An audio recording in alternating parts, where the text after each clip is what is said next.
Hello, everybody. My name is Karen Bourne. I'm the principal of Elliot Elementary School. I'm really glad to be with you folks because I think that this is an important topic, and we're all excited about the possibilities of bringing our students back, especially at the elementary level. So I just wanted to let everybody know what these last 2 days were like at the elementary level. For me, it was one of the best experiences that I've had. Being able to have our youngest students back at school was wonderful. Seeing kids walk in on Monday felt like the first day of school.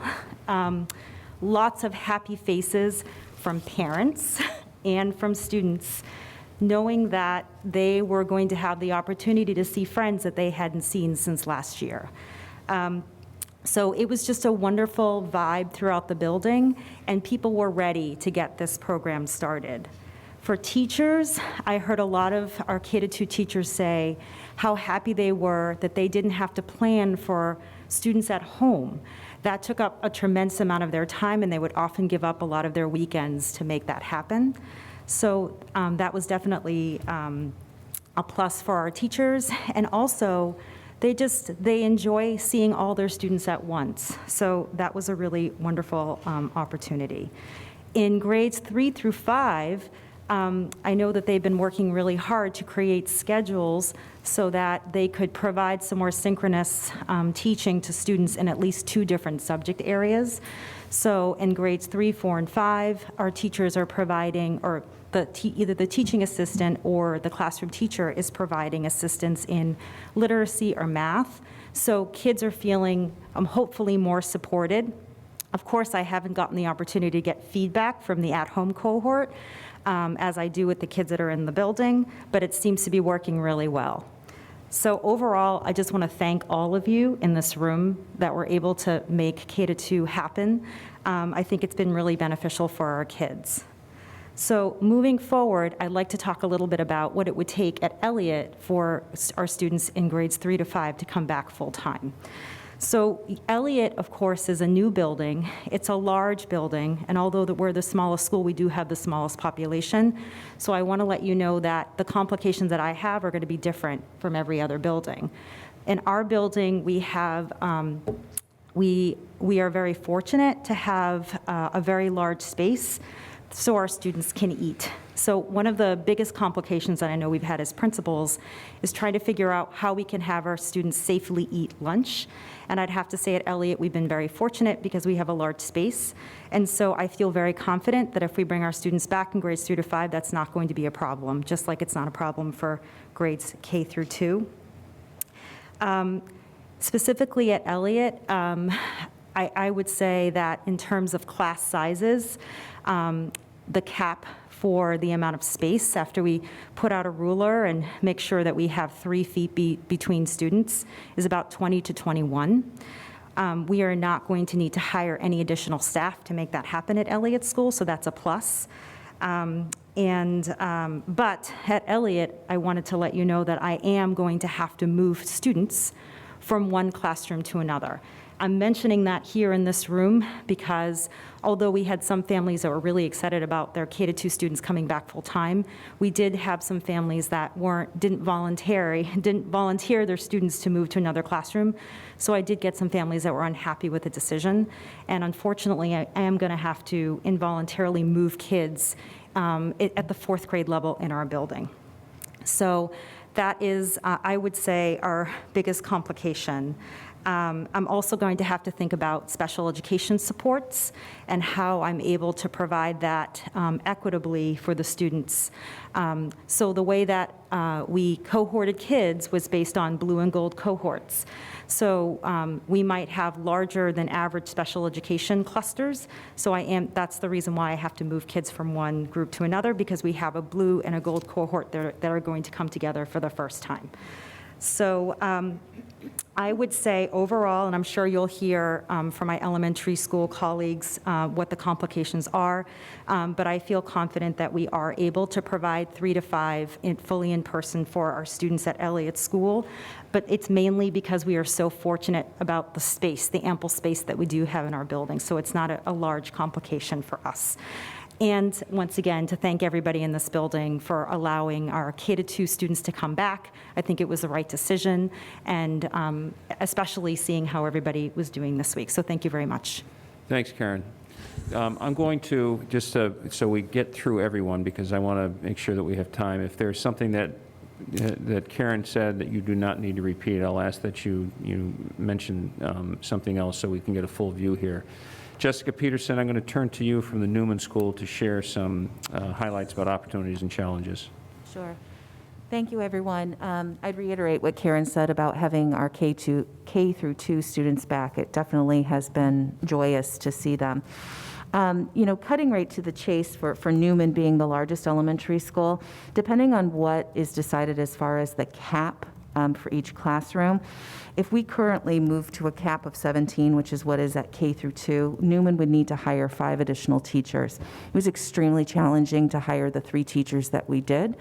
And I'm not as optimistic about the candidates. There are very few candidates. It was very difficult to find the teaching assistants. We still have unfilled positions at Newman, including a special educator and a math coach, and so I'm very nervous about that.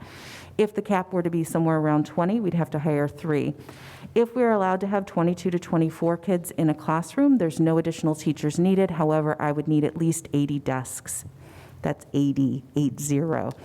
That would provide the spacing needed. Tables do not allow for that 3 feet maximum optimal distance in our rooms, and we have some of the largest rooms in the district. And so I just share that as something to consider. I would also really like us to consider this idea of reassigning kids to new classrooms. This has been very difficult at the Newman with 3 classrooms. We have a lot of families very unhappy. Our teachers have done an amazing job of making this work, and our kids are resilient. I do not see that going as smoothly based on my experience, just being really transparent. That has been extremely difficult. We had only 4 volunteers across all of our grades K1, 2, and had to move several families that were very upset about that. So I share that because that'll be something that would have to happen if there's a certain cap at Newman. The only other thing I would say is, and I'm sure Greg will probably talk about this as well, is lunch is a huge concern.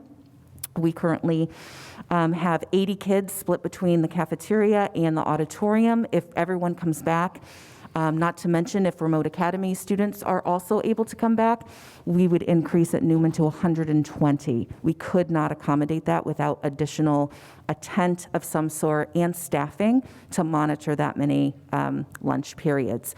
So I'll leave it at that. All right, thank you, Jessica. Michael Kay from Sunita Williams. Can we lean on you to share some highlights, opportunities, and challenges at Sunita Williams? Similar to Jess Peterson talking about Newman, we're larger than we've ever been as well. And one of the things that she didn't mention was transportation. We're on Central Avenue as well, and we've noticed the past 2 days, I could frame it with a 5th grader, actually. It was wonderful. Yesterday morning, our 5th grade students do student sidewalk duty, and at the end of our drop-off, which was quite longer than it usually is, with just the added K through 2 students, he turned to me and said, "Oh my gosh, Mr. K, like it's never ending." And I said, "Well, imagine what happens when we have the 3 to 5 come back." He's like, "I can't even put that in my head right now. I just can't." And I said, "I know exactly how you feel, Matt." So we are concerned. We're stuck in an endless loop. We're trying to figure it out. I think we really do need to deploy at least one more crossing guard, if not another, because once the cars get in, they can't get out unless we get somebody out on Central Avenue. So that's another piece. As far as the cap goes, again, I echo what Jessica said. We would need to have at 17 3 new teachers because all of our 3rd, 4th, and 5th grade classes are pretty high. The 3rd and 4th are both above 80, so even a cap of 20 would require extra teachers. The cafeteria also is probably our biggest sticking point. We have, as Karen had mentioned it, Elliot, we do have the elbow room in the school. It's just the timing in the scheduling. We have room in our cafeteria, and we just started using our music room yesterday to help spill over with the K1 and 2 students being in the building. Even with that added music room space, we would probably need to start lunches much earlier keep them going much later toward the end of the day. And I think we would really need to employ some other duty teachers just to help the safety protocols, especially being in 2 areas. So those are the big pieces at Sunita Williams. Thank you, Michael. Emily, I'm going to turn to you at Broadmeadow. So echoing what my colleagues have said, Broadmeadow has class size issues. I actually want to talk about some of the opportunities, because I do think having the students in provides the support, especially for social emotional growth and the academic support that students need. And just seeing the smiling faces, as Karen mentioned, you can see that that is something that's really, really important. I did have a special educator who I ran into twice in a kindergarten class, and I said, "Oh my gosh, what are you doing here?" And she says, "I now can actually spend my time in classrooms." So that's something that our caseloads won't shift that much, and so there'll be more opportunities for in-person supports. So I think that's a wonderful opportunity. Class size is probably the greatest challenge at Broadmeadow. We have class sizes ranging from 19 to 22. So I would need a new class in grades, in all 3 grades. And lunch, I would need tents, or we would need to take the gym, which is something to consider.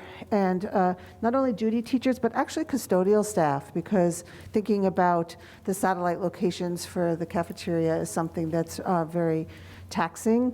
I need 100 desks. That's because we took all our tables out. There are tables in storage, and we have to have many more in the classrooms than what we typically have, because we could only seat 3 students at a table as opposed to 4. But that is doable. We could trade out a desk, 3 desks for a table, and then make it work that way. I haven't done the inventory on chairs yet, to be honest.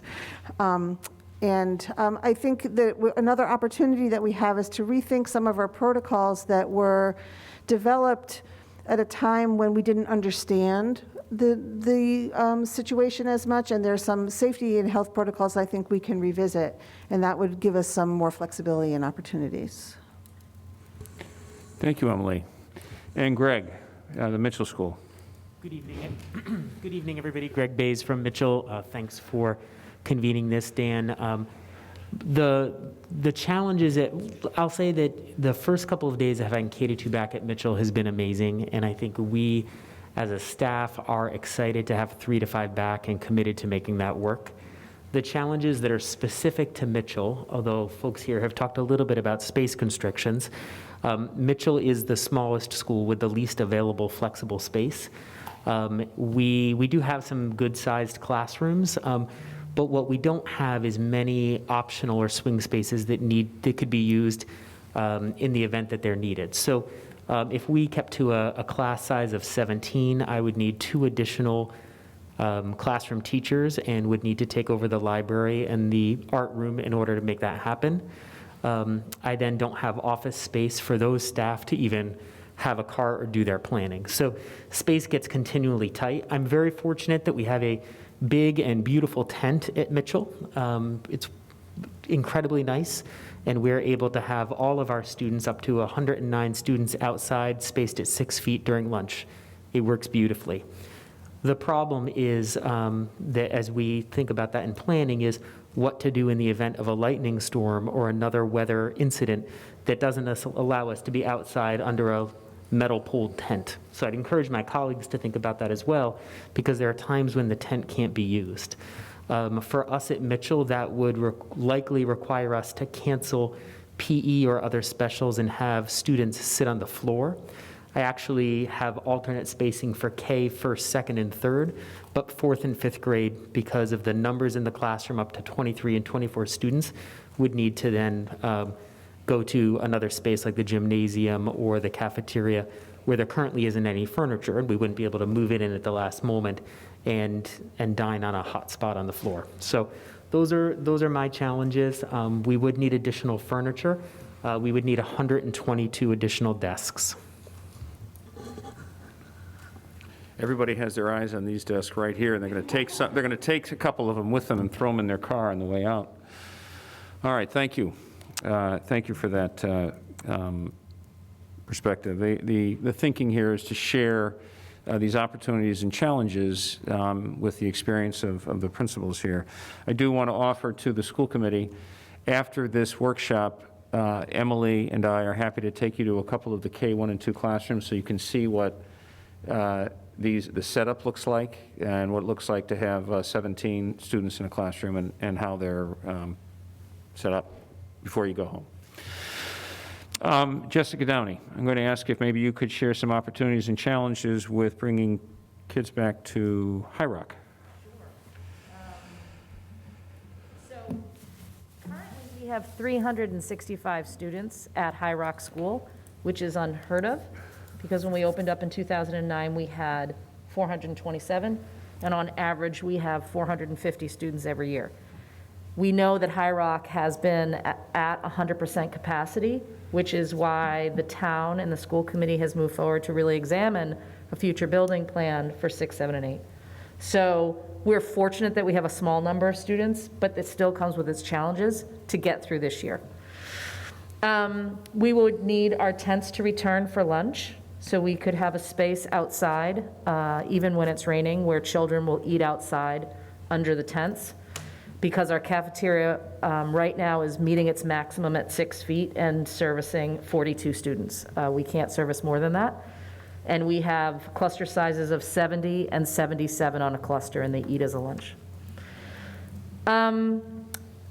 We have these 42 desks in our cafeteria. We need them back into our classroom so we can move the classes up to 20 students in a classroom, which means we're needing to put tables into the cafeteria, which would be an additional purchase because we don't have them, that are wide enough and long enough to keep kids. Again, I did that calculation out. That would be about $2,000 for us to have those tables. The concern that we have is currently, if a student needs to quarantine, or if a parent is proactively keeping their child at home because there's some symptoms that they want to watch, they have the opportunity to sign into the live streaming class that occurs for each one of their subject matters. Once we bring all of the students back, we will not be able to provide synchronous online learning for students who are at home, even when they're quarantined.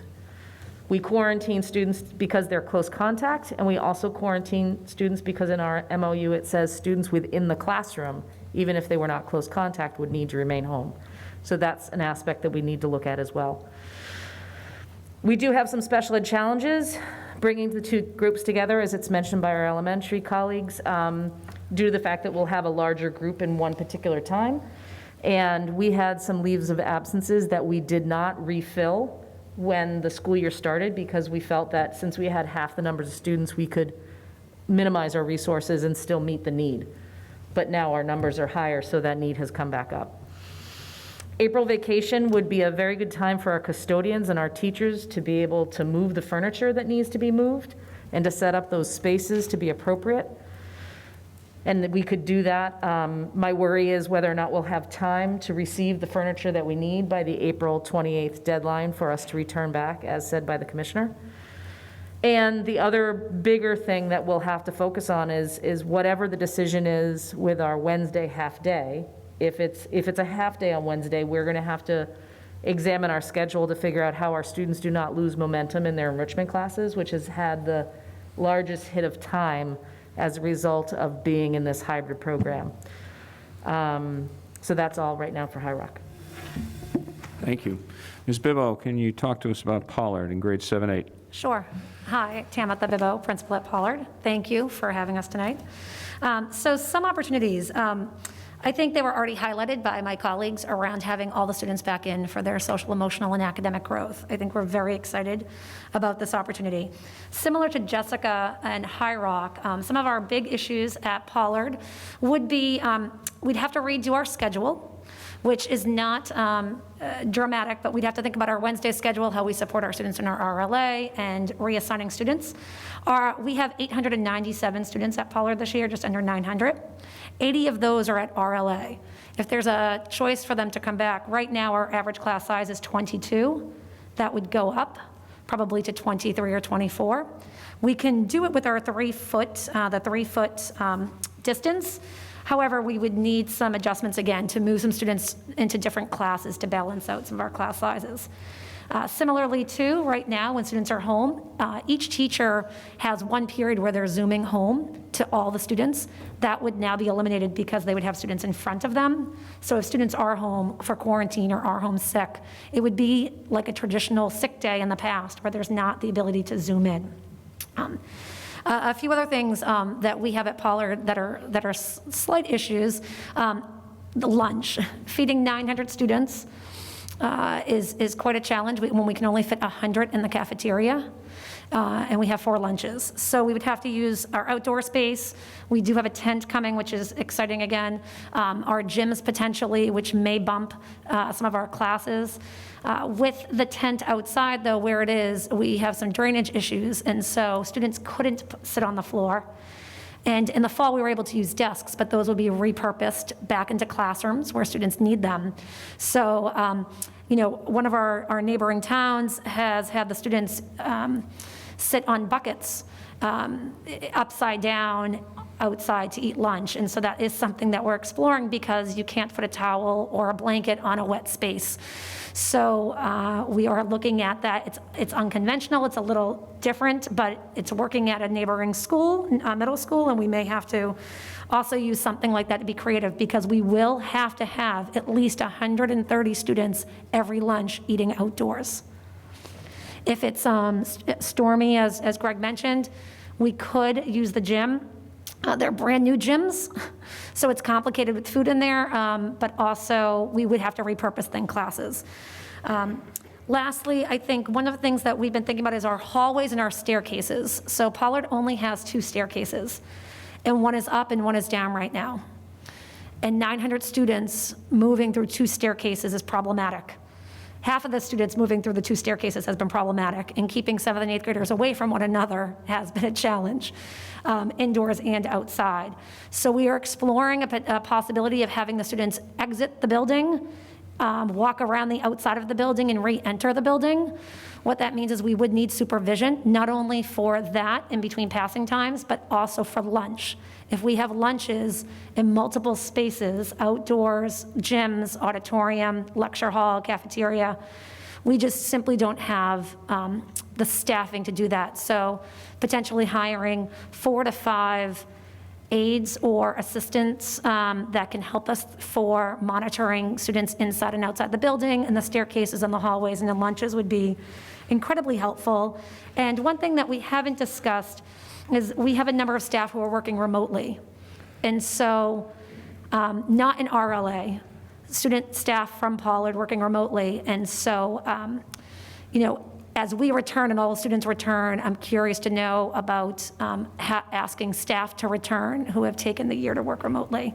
And so that's something that we need to talk about. None of this is impossible. It's all, none of it is a barrier. It's all challenges and good opportunities. And I'm excited to tackle this, but there are some things that we need to do to get it done. So thank you. Thank you, Tamitha. Mr. Seacott, I'm going to ask that you share some information, and then when you're done, I've asked Aiden to maybe share a couple perspectives that students had at a meeting that we attended yesterday. Well, you saved the best for second, so I appreciate the order there. From the high school end, we have 2 more sizable challenges. One of them is lunch, as Jessica and Tamitha spoke about. We have about 140 desks that are fitting at 6 feet in the cafeteria. If we were going to provide seating for every student in the cafeteria, we would need to have 12 lunches. We obviously can't do that. We currently have 4 lunches, and that's an extension from the typical 3 that we've had in years past. So the seating is just simply not available.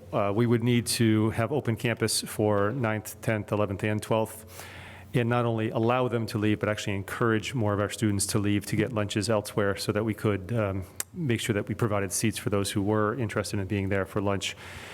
The tables are also a challenge.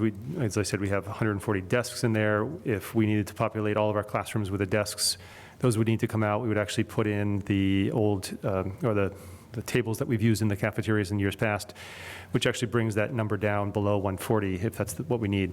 So either we'd need to replace the desks or we would need to lose some of the spaces in the cafeteria. The other challenge is out of the health office. Our nurses have single-handedly made this year work for us. The process of contact tracing, dealing with questions around quarantining, questions around exposure, it has been exhaustive and exhausting for our nurses. With the addition of the student attestation and doubling the number of students who are in for medical needs, for diabetes care, in the typical things that happen in a health office, and then doubling the number of students who would be dealing with close contacts as we put students closer and closer together, we would absolutely need additional nursing support. It wouldn't be feasible for us to do with the current nursing staff. We would lose the 2.4 very quickly, I think, if we asked them to take on even more. And as I said, the reality is we would have a lot of contact tracing challenges that we would need to deal with. Last week at the high school alone, we had 9 cases. Any single case takes about 5 hours of work to see through. So it's, intensive and ultimately disruptive. As we have more students who would be in close contact at 3 feet, we would have more students missing important class time at the end of the year. So those are some of the challenges. I will say those are some of the significant challenges. There are lots of other challenges. I do think most of them are overcomable. To what end and how disruptive is the kind of second tier of questions. The commissioner has yet to provide a date for high schools, and if there is any opportunity for high schools to not be, then I think that's something that we should be looking at. As I was hearing from students and particularly from staff, the concern around the disruptive nature of this is significant. There's no doubt it will benefit some students. I want to be very clear about that. And when we look at the full 1,700 students of the building, there will be significant changes to classroom, to structures, to routines, particularly some of the rhythms that they have at this stage with the at-home week and the in-school week. And it will all be happening at a point where MCAS exams are going to take 8 of our days in May, and AP exams are going to be taking up a number of days in May, both of which require classrooms to move around, disrupting the environment. So we would have students coming back in different classrooms at a point where we'd then be switching more classrooms for testing. And it has gotten a lot of people around the community, students and staff in particular, asking to what end would we be doing this? If we have any opportunity to look at other ways of supporting the students who are struggling, I do think targeting our green cohort and significantly increasing the number of students, in that case, we would be actually addressing the students who are most in need, given that this system is actually working for many of our students, some of the developmental differences, as you heard from my colleagues. And we can also look at increasing specific time in the day, such as the Monday X block designed to support students who are struggling, initially set up to be remote, to be able to make sure that we're limiting the contact we have with students and staff and others unnecessarily. Could be an in-person opportunity, which allows for the homerooms to come together, actually create some community when students aren't traveling to see teachers, and then the teacher support is one-on-one and in person. So there's some targeted ways that I think we could adjust how we do things and who is in the building for what length to be able to most, I think, effectively address the actual needs of those who are struggling. That would be what I would advocate for if given the opportunity. And if the commissioner is focused on getting high schools back in without question, again, I think we can do it. The disruption will mean the impact on the academic experience for the students overall will be fairly noticeable. We will need to focus our particular attention on establishing the community as the cohorts are coming together, on making sure that the students are okay with the transition and starting to get some rhythm with it. And that is absolutely going to impact what is happening within the classroom setting. And so if the focus is getting kids in the building to be able to set some routines before the fall, again, we can certainly do that. It's not without impact, though, on a social emotional level for students and on an academic level across classes. Thank you, Mr. Seacott.